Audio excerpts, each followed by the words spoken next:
I guess you could say I lived a straightforward life, working for my dad's company. He built it from scratch, and it's one of those big, bustling trading firms downtown. I stuck to my job, didn't really date much.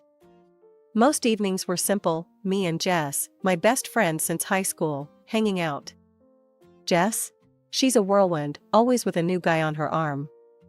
I lost count a long time ago. One Monday morning, Dad called me into his office, a rare occurrence since he liked us to handle our own corners of the business. "Nellie, I want you to meet someone. This is Tom," he gestured to a man standing beside him, looking all sharp in a business suit. "Tom's joining us from the West Branch. Thought you might show him the ropes." Tom stepped forward, sticking his hand out. "Nice to meet you, Nellie. Heard a lot of good things." His grip was firm, his smile a bit too polished. "Likewise," I replied, trying not to sound too uninterested. I was used to new faces around, but there was something about Tom that didn't sit right. Maybe it was his too smooth demeanor. As weeks turned into months, Tom and I worked closely, and his relentless charm started to chip away at my initial reservations.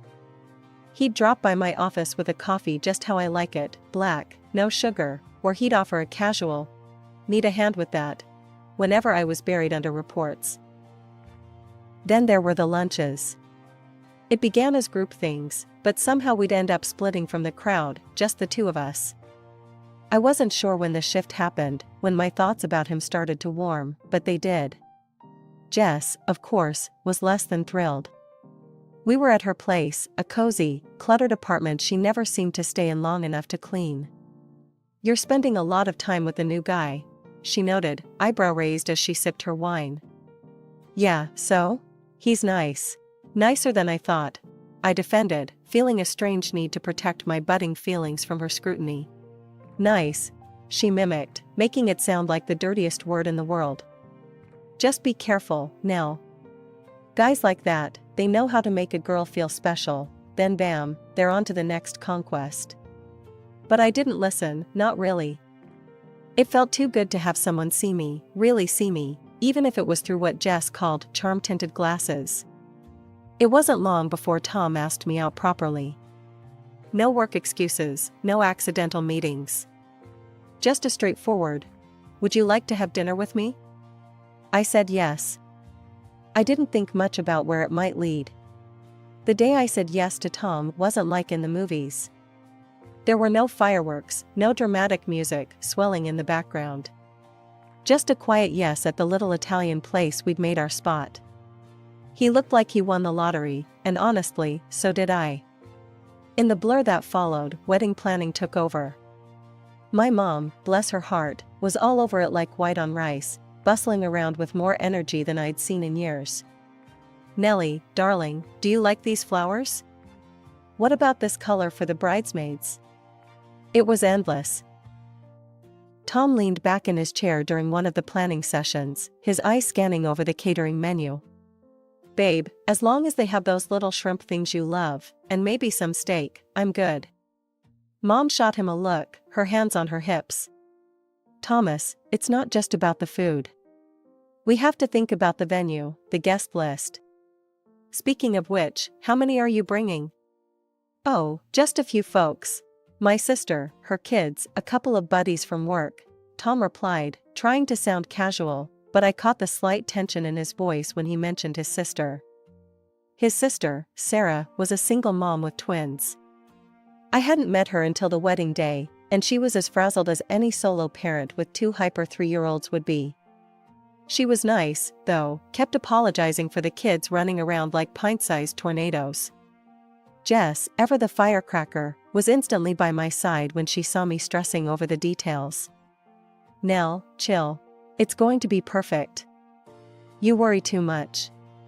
I laughed, nudging her with my elbow. "Easy for you to say. You just have to show up and look pretty." The wedding itself was a blur of faces, music, and dancing. I remember looking out at all the people who'd come to celebrate with us, feeling like I was in some kind of dream. Tom was right there, always within reach, his hand finding mine, his smiles just for me. After the honeymoon, which was a week of beachside bliss, reality kicked back in. We moved into the house my parents gifted us, a cozy, 2-story place with a garden that needed some love. It was ours, though, and that felt huge. One evening, after most of the boxes were unpacked, we collapsed on the sofa, a mess of takeout containers between us. "We really did it, huh?" Tom said, a goofy grin on his face as he threw an arm around me. "We did," I agreed, leaning into him. "Feels like playing house, doesn't it?"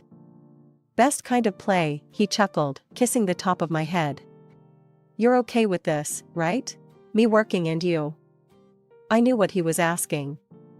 We'd talked about it before, the idea of me being a housewife. It wasn't something I ever thought I'd want, but with Tom, it seemed right. "Yeah, I'm good with it. I want to make this a real home, you know?" "Yeah, I know." He squeezed my shoulder. "And hey, maybe soon we'll be adding a little more noise around here, huh?" I smiled at that, the thought of kids running around, filling the house with even more life.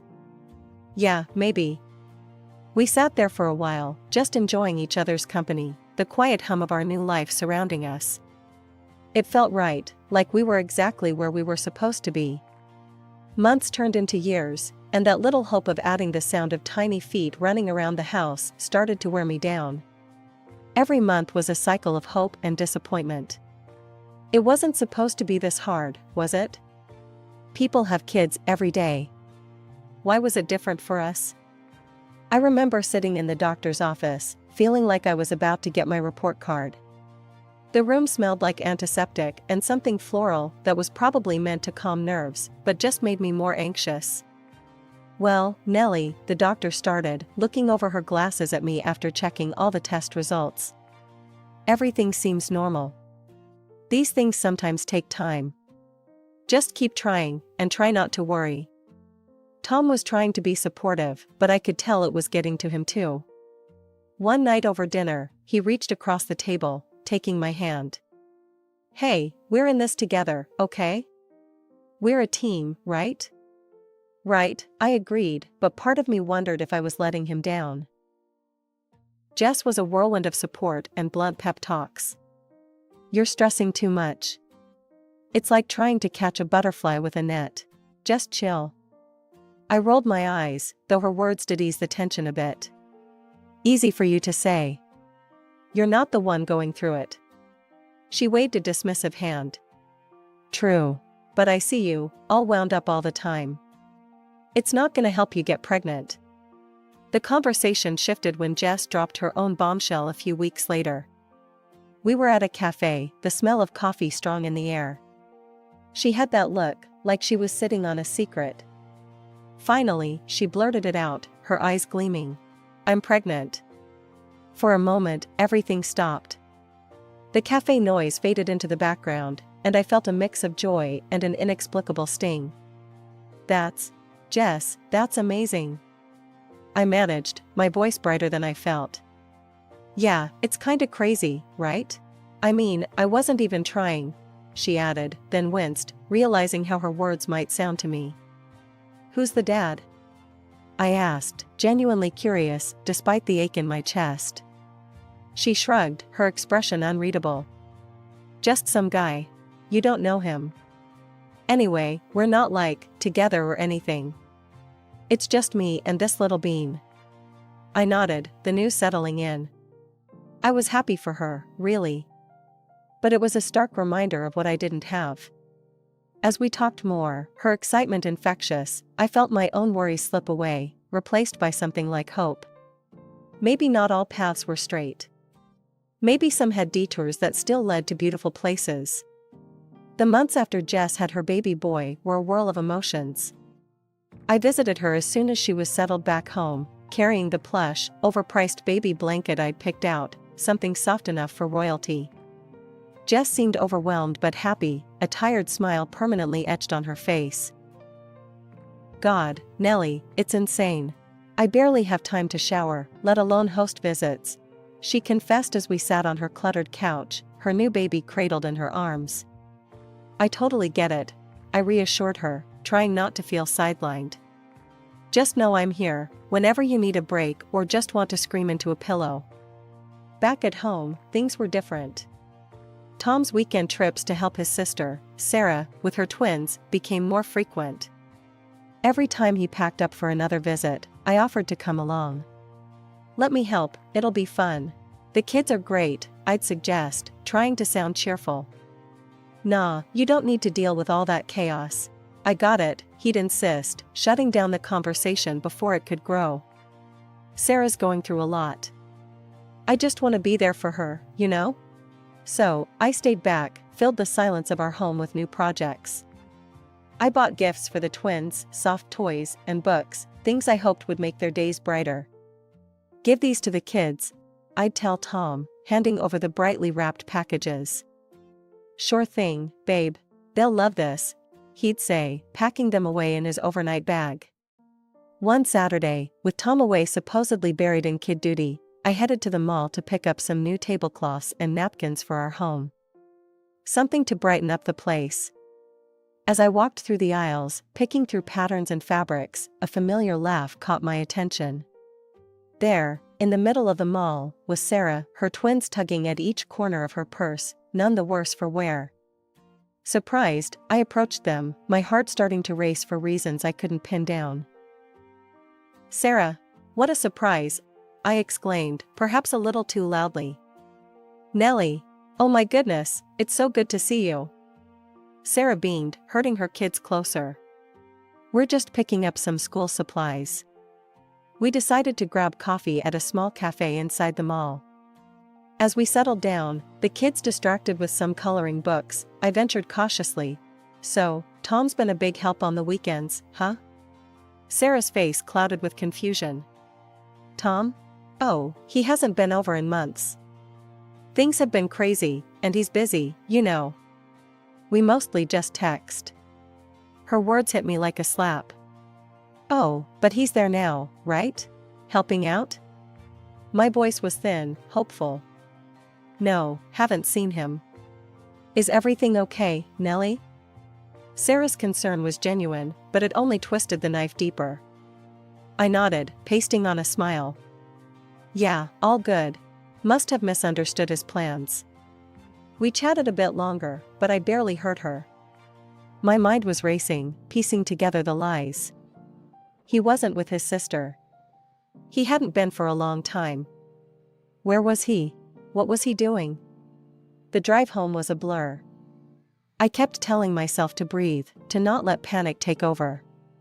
But inside, my world was crumbling. The trust I'd had, the life we'd built, it all felt like a house of cards, ready to topple at the slightest touch. The house was too quiet, the silence echoing off the walls like a bad omen. I needed answers.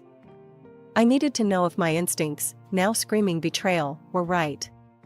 Tom's office was at the end of the hallway, a space where he spent his evenings working, or so he said. I walked over to his desk, my hands slightly trembling as I contemplated where to start looking. His laptop sat there, closed but not asleep, its power light pulsing softly. I opened the laptop, hesitating for a moment before I typed in the password.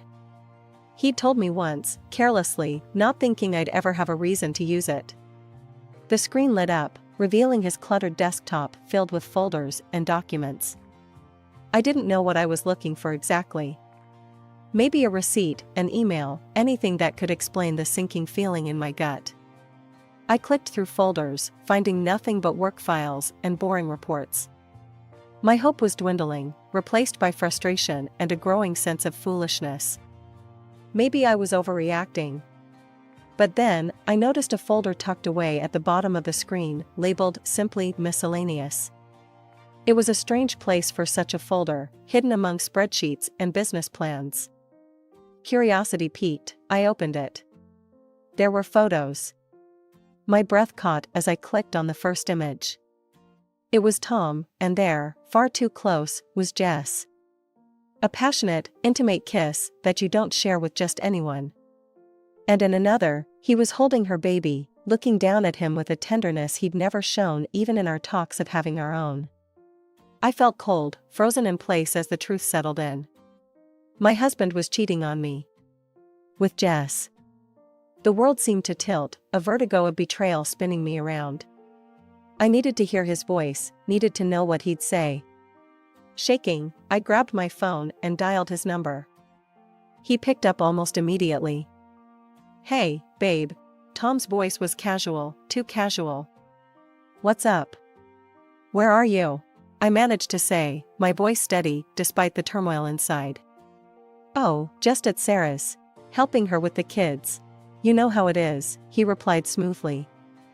A child's scream cut through the background, lending credence to his lie. The rest of the weekend passed in a blur.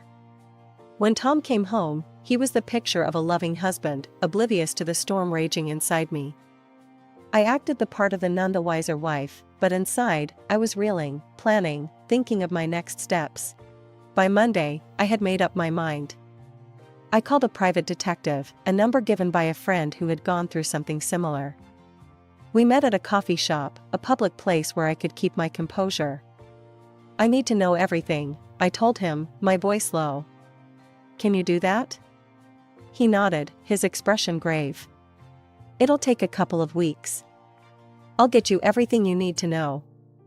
I went home to play the part of the trusting wife a little longer, the weight of my secret knowledge pressing down on me like a physical burden. 2 agonizing weeks of playing the doting wife finally culminated on a crisp Saturday morning. Tom had left early, his bag packed for another weekend at his sister's. I was nursing a lukewarm cup of coffee when the call came. It was the detective, his voice low and even. "I have the results," he said. "Can we meet?" "There's a cafe downtown, quiet enough for a conversation." "See you there," I said, already heading upstairs to get dressed. The drive to the cafe was a blur, my mind racing through 1,000 scenarios. What would the evidence show? Was there a chance, any chance at all, that I was wrong about Tom? Those hopes were dashed the moment the detective laid the photographs on the table between us. There was Tom and Jess, not just together, but intimate, affectionate. The detective's voice was a steady stream, but I only caught pieces, lost in the visual proof of betrayal. "And here are the invoices," he was saying, sliding another batch of papers across to me. "About 35,000 in total. All paid to cover medical expenses for the delivery. His name is on the receipts." Back home, I went straight to our bedroom. The closet was full of Tom's clothes, his scent, his presence. With a grim determination, I pulled out suitcases and began packing. Every shirt, every pair of jeans, every sock, I removed them from my life with a meticulousness that was almost surgical. Once everything was packed, I called a courier service. "I have a few items that need immediate delivery," I told them, my voice flat. The address I gave was Jess's. With his belongings gone, my next step was to secure my sanctuary. I called a locksmith and had all the locks in the house changed. No trace of Tom was left accessible, not even a way in. Feeling both emptied and resolute, I drove to my parents' house. My mother opened the door, her expression turning from surprise to concern in an instant. "Mom, I need to talk to both of you," I said as I walked in, my father appearing in the hallway behind her. In the living room, I laid everything out, the photos, the receipts, the betrayal. My father's face grew dark with each revelation, his disappointment palpable. "You need to divorce him, Nellie," he said, his voice firm. "He's not the man we thought he was." "I've already started the process," I replied, pulling out the divorce papers from my bag. I needed you to know." Mom reached out, her hand covering mine. "We're here for you, darling. Whatever you need." That evening, as the sky darkened and a quiet settled over my parents' home, my phone began to light up relentlessly. First, it was Tom, his calls coming in one after another. When I didn't answer, the buzzing switched to texts. "Babe, why is the door locked? My key won't work. What's going on?" I stared at the screen, feeling a hollow satisfaction in ignoring him. Then Jess started calling. I didn't need to pick up to know why. Confusion, betrayal, a messy mix of emotions that I no longer cared to understand. It was late when I heard the car pull up. The sound of a door slamming was followed by urgent footsteps up the driveway. Tom didn't bother to knock, he burst through the front door, his face flushed with anger and confusion. "What's this about, Nellie? Why are my things at Jess's? Why can't I get into my own house?" His voice was loud, too loud, filling the space with a palpable tension. I was sitting in the living room with my parents. I stood slowly, meeting his gaze with a calm I didn't feel. "How do you know your things are with Jess? Weren't you supposed to be at your sister's all weekend?" Tom's face went pale, his eyes darting around as if looking for an exit or an excuse. He opened his mouth to respond, but nothing came out. Dad stood up, his presence commanding. "You've been lying, Tom. To my daughter, to all of us. I trusted you, thought of you as a son, even wanted to make you a successor to my business." Tom's eyes widened, realizing the gravity of his situation. "I can explain." "What?" "Explain how you planned to take half of what I built. How you were using my daughter." "We know everything, Tom. The detective provided recordings of your conversations with Jess. Planning your future with her, at the expense of your marriage." Tom sank to his knees, his hands clasped in front of him. "Nellie, please, I'm sorry. It meant nothing, I swear. It was just a mistake." I felt my mom's hand on my shoulder, her touch reassuring. I looked down at the man I had once loved, now just a stranger groveling on my parents' floor. "Just a mistake that costs $35,000 and a betrayal?" I asked, the disgust in my voice clear. "You're not sorry you did it. You're sorry you got caught." Reaching into the folder I had brought with me, I pulled out the divorce papers, holding them out to him. "Here. I want you out of my life, for good." Tom reached for the papers, his hand shaking. He stood, the fight gone from him, his shoulders slumped in defeat. Before he could leave, Dad stepped forward, his voice booming. "And you're fired, Tom. I'll have my lawyer contact you about the financial repercussions of your actions." A few days after the confrontation with Tom, I was sitting in the quiet of my new morning routine when my phone rang. The screen flashed Jess's name, and for a moment, I considered not answering. But I needed to face this part of my past too, if I was ever going to move forward. "What's this about a lawsuit, Nellie?" Jess's voice was sharp, tinged with disbelief as soon as I picked up. "Yes, I filed for financial compensation. For the betrayal," I replied, my voice steady despite the churn of emotions. "You can't be serious," she exclaimed. "Nellie, come on, can't we talk about this? You know I've always been here for you." "Here for me? Jess, you betrayed me at the deepest level.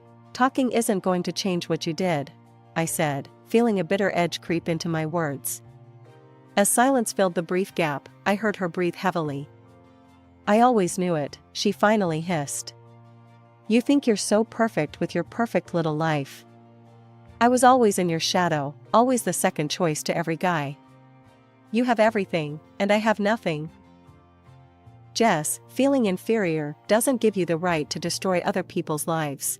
I'm sorry you felt that way, but it doesn't justify what you did," I replied, my voice cold and distant now. I hung up, cutting off any further venom she might have spewed. The lawsuit went to court, and it was as messy and painful as I had anticipated.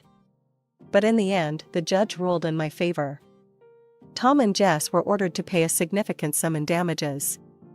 It wasn't about the money, no amount could undo the betrayal, but it was about acknowledgement, about seeing some semblance of justice. Word got around, as it always does in small towns. I heard from mutual friends that Tom had indeed married Jess, but the marriage crumbled just as quickly when he discovered her child wasn't his. The irony of it all would have been laughable if it hadn't been so tragic. Tom tried to reach out once, a feeble attempt to apologize or explain, perhaps looking for some absolution I wasn't ready to give. I didn't need his explanations anymore, his actions had spoken more clearly than his words ever could. He ended up drifting from one low-paying job to another, his once promising career in shambles. As for Jess, life had become a struggle, raising her child alone without the affluent lifestyle she had tried to secure by betraying me. I sometimes wondered if she regretted her decisions, if the harsh reality of her actions had finally sunk in. Through it all, I learned about resilience. I learned that the foundations you build in your life, the people you choose to trust, and the decisions you make, both good and bad, shape the path you walk. I was rebuilding mine, with each day bringing a little more strength, a little more hope,